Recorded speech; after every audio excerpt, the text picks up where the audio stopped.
Hi guys सर्वाने जय स्वामीनारायण। तो mummy mummy क्या गई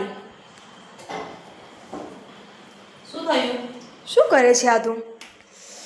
જમવાનું જમી લીધું એટલે આપણે કિચન સાફ કરીએ છીએ. ઓ બધું ધોવે છે, સાફ કરે છે તું? હા બેટા, કારણ કે ખાવાનું ખાઈ લીધું પછી આપણે કિચનમાં લોટ ને બધું થાય એટલે એને સાફ સફાઈ કરવી પડે.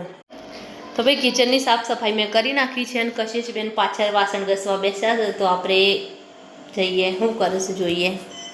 તો જોઈ શકો છો.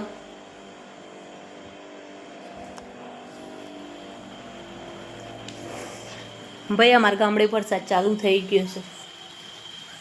કશીશ બેન શું કરો છો? હા બેટા, હું આવી જ જાઉં. તને એકલી ના ધોવરાવું અત્યારે આટલા બધા વાસણ. તો ગાઈસ જોઈ શકો છો કશીશ બેન બેસી ગયા છે. ભાઈ નાઈટ છે અને પાછળ તો જુઓ એકદમ અંધારું છે, વરસાદ ચાલુ થઈ ગયો છે. હા તો બેટા હું ધોવરાવું, તું મોજી દે હું ધોઈ દઉં. તો બસ બધાને મળીશું બીજા બ્લોકમાં. ચેનલને લાઈક શેર સબસ્ક્રાઈબ જરૂરથી કરજો. જય સ્વામિનારાયણ.